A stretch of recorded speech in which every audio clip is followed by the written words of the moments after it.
네, 반갑습니다. 허브경제TV입니다. 이번 시간에 같이 볼 종목은요, 우리 코프로 BM 같이 한번 보도록 하겠습니다. 고생 많으셨습니다. 고생 많으셨고, 일단 뭐 코스닥, 코스피 할 것 없이 사실 뭐 요즘에 코스피가 얼마 올랐고 코스닥이 얼마 떨어졌고는 크게 의미가 없죠. 별로 크게 의미가 없는 시장이다 보니까 요즘은 확실히 뭔가 뭐 그러니까 비교에서 오는 이 박탈감이죠. 이게 사실 뭐 한 단어로 그냥 포모라고 할 수 있는데 단순히 그냥 포모라고 치부하기에는 그러니까 내 종목은 이렇게 되는 게 이게 내 종목이 버티면서 딴 게 올라가면은 진짜 말 그대로 포모죠. 내 종목은 올라가지도 않는데 저놈만 올라가라고 할 수 있는데 지금은 뭐예요? 종목들이 빠지는데 저놈만 올라가라는 완전 비교에서 오는 진짜 극한의 포모죠. 그러니까 말이 포모지 사실 박탈감이 굉장히 크죠. 그러다 보니까 아마 심리적으로는 또 많은 분들이 또 쉽지 않은 그런 또 흐름이 연출되고 있는 것 같고, 더군다나 코스피 종목이다라고 하면은 뭐 조금 버틴다라는 느낌도 없지 않아 주는 종목도 당연히 있어요. 좀 버틴다라는 종목도 있습니다만, 사실 코스닥 같은 경우에는 뭐예요? 고점 대비해서 28%예요, 여러분들.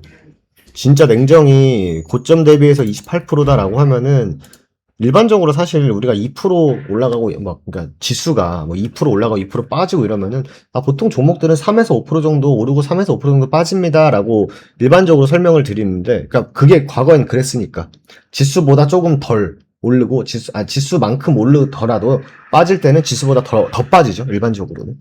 근데 지금 뭐예요? 마이너스 27%예요. 그럼 일반적으로 개별 종목들은 그러니까 50% 찍혀 있는 종목들이 있을 수가 있다라는 거죠. 네. 그러니까 이게 단순 숫자로 그냥 고점 대비해서 28%, 27% 빠졌으니까 개별 종목들은 최소 못해도 1.5배에서 3배까지는 밀리니까. 그러면은 뭐 에코프로 BM을 놓고 본다라고 하면 에코프로 BM은 고점 대비해서 얼마예요? 한 44% 빠졌네요. 45% 빠졌네. 거의 뭐다? 지수 대비해서 빠질 만큼 빠진 거죠, 사실. 네. 그러면은 사실 지수가 뭔가 우리나라 코스닥이 문제가 있나? 문제가 있을까요? 코스닥? 저는 코스닥에 문제가 있어서 코스닥이 빠진다라기보다는 코스피가 가시성을 보여주기 때문에 코스닥이 그냥 빠진다라고 봐요. 사실 그러니까 상대적으로 얘가 더 좋으니까 얘가 빠진다라는 거지, 얘가 안 좋아서 빠진다라는 느낌 사실 잘 안 합니다. 예. 안 한다라기보다는 그건 아닌 것 같아요, 저는. 예. 물론 뭐 제 생각과 생각이 다르실 수 있고 그냥 뭐 이렇게 빠지나 저렇게 빠지나 빠지는 게 똑같은데 무슨 의미가 있냐라고 하시면 뭐 대화가 안 되는 거고, 그거는. 예. 대화가 안 되는 거고. 만약에 지금 우리가 본질적으로 코스닥이 왜 이렇게 빠질까? 돈을 못 벌까? 그것도 아니야. 네. 코스닥은 뭐 코스닥에 있는 몇 개입니까? 코스닥 종목이 한 1600개 되죠? 그럼 1600개가 다 안 좋을까요, 진짜?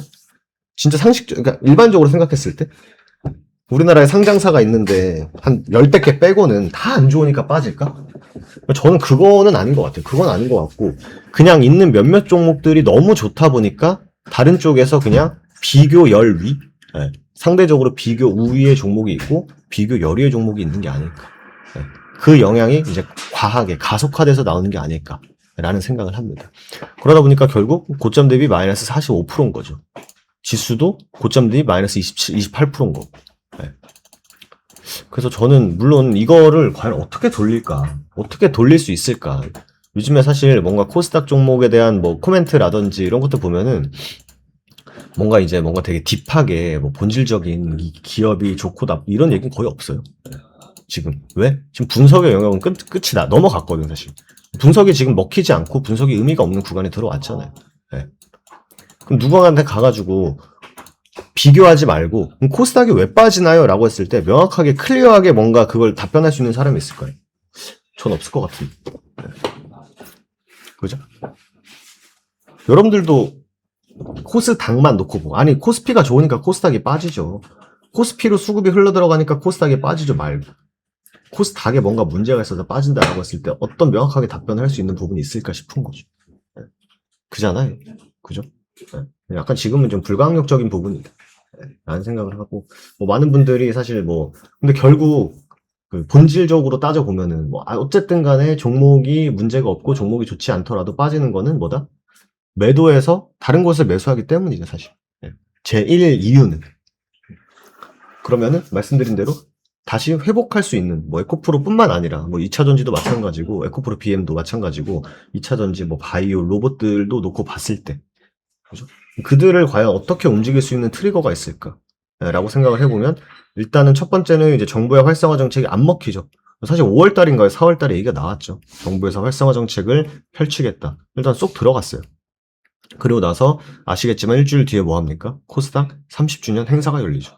과연 그 행사일까 싶은데 행사도 열리고 그죠? 그리고 지금 코스닥 활성화를 위해서 홍보를 한다라고 하는데 사실 좋은 거는 여러분들 홍보를 하지 않아도 알아서 찾아와요. 좋으면 알아서 찾아갑니다. 꼭 빈수레가 요란한 거예요. 뭣도 없는 것들이 말이 많은 거예요, 원래. 그러다 보니까 굳이 홍보할 물론 뭐 그런 건 있을 수 있죠. 정말 좋은데 홍보가 너무 안 돼가지고 뭐 사람들이 모를 수는 있죠. 예를 들면 지역 축제 같은 거 너무 가성비 좋아. 너무 음식 맛있어. 너무 좋아. 근데 홍보가 안 돼서 사람들이 모를 수는 있죠. 근데 그게 아니고서는 입소문들 타죠. 근데 저는 그거 자체가 정부에서 일단 뚜렷한 뭐예요?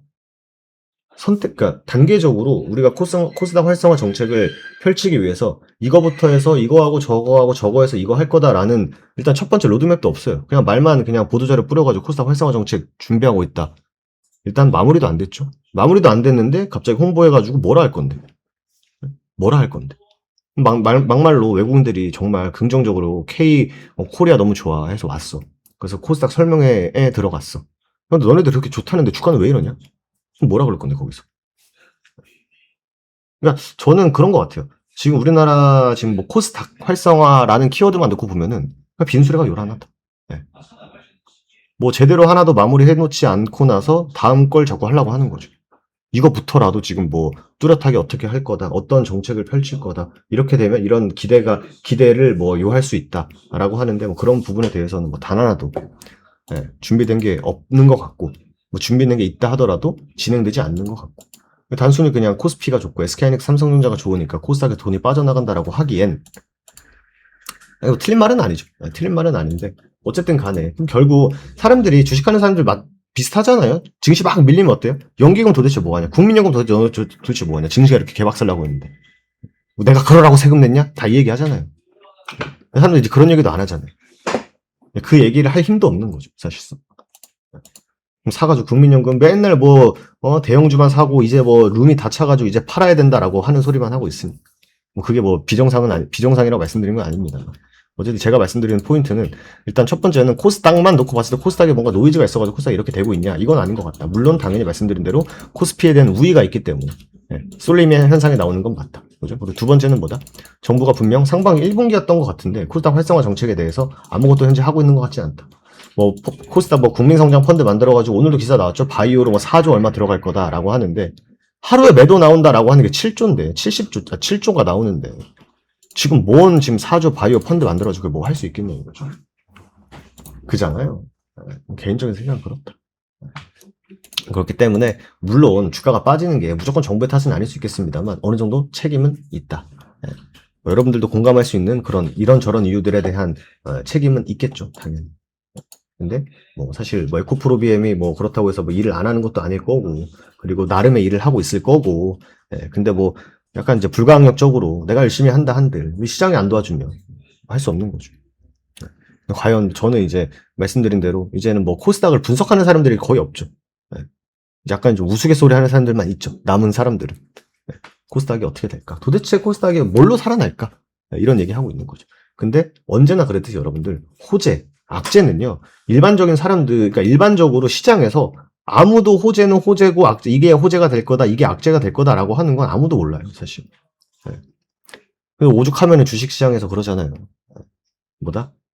이미 예견된 악재는 악재가 아니다라고 하잖아요. 결국 우리가 생각했었던 시장을 크게 무너뜨렸었던 악재는 다 뭐예요? 돌발 악재입니다. 알 수도 없어요. 대피할 수도 없어. 다 그래서 금융위기 때도 그랬었고, 코로나 때도 그랬어. 코로나 때 우리나라도 뭐라 그랬죠? 일주일이면 막는다. 누군가는 그랬죠. 겨울에 이게 겨울인가에 터졌잖아요. 겨울인가? 어쨌든 터졌는데 뭐라 그랬죠? 한두 달 뒤면은 백신 만들어가지고 이제 우리나라는 괜찮다. 됐나요? 1도 안 됐죠. 그렇기 때문에 알 수가 없어요, 사실.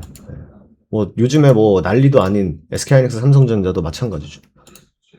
불과 1년? 그러니까 본격적으로 이제 HBM이라는 키워드가 나오기 그 1년 전까지만 하더라도 삼성전자 5만 원을 쓰면서 파운드리 망했다라고 얘기 나왔어. SK하이닉스는 일단 뭐 HBM도 울며 겨자 먹기로 하고 있는 건지 아니면 뭐 그 엄청난 해안을 가지고 했는지는 모르겠습니다. 아무도 집중하지 않았죠. 근데 결국 그게 이렇게 된 거죠. 네, 그렇기 때문에 호재가 이것 때문에 증시가 이렇게 될 거고 이제 앞으로는 이렇게 될 거고 저렇게 될 거다라는 거는 분석하고 예측할 수는 있습니다만 쉽게 뭔가 맞추기가 어렵다라는 거죠. 그럼 거꾸로 말하면 바이오, 2차 전지, 로봇이 포함된 코스닥도 지금 보면은 암흑 같아. 뭐 때문에 올라간다라는 생각도 일단 많은 사람들이 안 하고 있고 그러면은 일단은 뭐 분석을 한다라고 하면은 이것 때문에 올라갈 수 있지 않을까? 저것 때문에 올라갈 수 있지 않을까 하는데 제가 만약에 나중에 코스닥이 올라간다라고 하면 아무도 예상하지 못한 걸로 올라갈 거예요. 그래 왔었으니까. 상승도 마찬가지고 하락도 마찬가지고. 에코프로비엠도 마찬가지지 않을까 싶어요. 종목들도 코스닥 종목들도. 아 이거였어? 나중에 생각하겠죠. 아 이거였구나. 뭐 반도체도 그랬으니까. 그렇기 때문에 지금은 말씀드린 대로 뭔가 분석을 통해서 지금 에코프로비엠을 뭐 어떻게 하고 에코프로비엠 헝가리의 공장이 어떻게 되고 하반기에 양극재 이렇게 될 거 긍정적인 부분들은 있죠 당연히. 하지만 일반적으로 우리가 긍정적으로 생각했던 것들이 갑자기 현실화가 돼가지고 짜잔 결코 쉽지 않다. 에코프로비엠도 그럴 것이고 바이오도 그럴 것이고 로봇도 그럴 것이고 다 뭐다? 우리가 결코 쉽게 예상하지 못했던 곳에서 터져 나올 것 같아. 그래놓고 뭐 여러 시나리오 중에 하나 맞은 사람이 이제 유명해지겠죠. TV에 나와가지고 이제 블로그 해가지고 뭐 나 맞췄다 이래가지고. 그렇기 때문에 지금은 결국 말이 주저리 길었는데 그냥 심리예요. 네. 눈에 보이는 걸 믿겠다라는 거예요 시장은. 네. 여러분들 아시잖아요. 말만 많고 빈소리가 요란한 거. 네. 그러니까 눈에 보이는 실적이 찍히는 종목들로 사람들이 다 가는 겁니다. 예전처럼 JP모건 헬스케어 컨퍼런스 한다 해가지고 바이오 올라가고 그런 시장이 아니잖아요. 바이오 컨퍼런스 알겠어. 대신에 결과물 만들어 와. 네. 결과물 없어? 그럼 내가 매수할 이유가 없지. 그러니까 이런 거죠. 네. 그렇기 때문에 뭐 지금 뭐 에코프로 BM만 놓고 보면은 또 여기까지 다 내려왔네요. 네, 결국 박스 상단을 여기서 이제 박스 상단을 만들었었던 구간을 저항 구간을 돌파하고 지지 반등해주고 지지 반등해줬었던 그 구간입니다.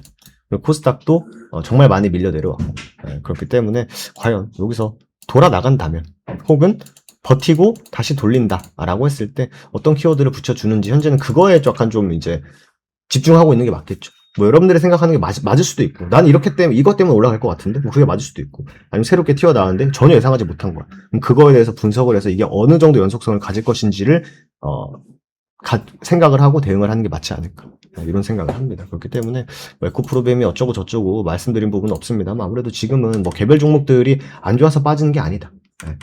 이런 또 위로 아닌 위로 위로도 안 되죠 사실. 네, 제 생각은 현재 코스닥을 보는 생각은 그렇다라는 말씀 드리면서 마무리하도록 하겠습니다. 어쨌든 간에 이제 상반기는 마무리가 됐습니다. 그죠? 1, 2, 3, 4, 5, 6 이제 6월달 상반기도 한 일주일 남았습니다. 그럼 이제 다음 주에 이제 수요일 넘어가면서부터는 이제 하반기가 시작이 되는데요. 상반기에 뭐 정말 고점에서 잘 팔아가지고 기회를 잡고 기다리시는 분들도 있으시겠습니다만 상당수가 좀 그런 것보다는 어쨌든 뭐 홀딩을 하고 있는 분들이 많으실 수 있겠죠. 또 하반기에는 분명 말씀드린 대로 저는 또 어떤 이슈가 어떻게 튀어나와서 증시가 어떻게 될지 아무도 모른다라고 생각을 해요. 다만 이제 준비를 하고 있는 거죠. 어떤 이슈가 튀어나왔을 때 과연 그게 좋은 이슈일까? 혹은 꾸준히 연속성을 가져갈까, 신가, 그걸 또 같이 준비하시는 게 맞지 않을까라는 말씀 드리고 싶고, 화면 왼쪽에 보시면 또 6주년, 저희 또 6주년입니다, 여러분들. 6월 29일, 다음 주 월요일입니다. 거의 이제 하반기의 시작이죠. 또 하반기도 준비 같이 한번 해보셔서 상반기와는 좀 다른 하반기를 같이 한번 또 만들어 가보시기 바라도록 하겠습니다. 힘든 시장 이어지고 있습니다, 여러분들. 그러다 보니까 또 말도 많아지고 여러분들 또 뭐 그렇습니다. 그렇기 때문에 어쨌든 힘들 내셨으면 좋겠고 또 꾸준히 또 여러분들에게 좋은 정보로 또 인사드리도록 하겠습니다. 저는 또 내일 다시 인사드리도록 하겠습니다. 감사합니다.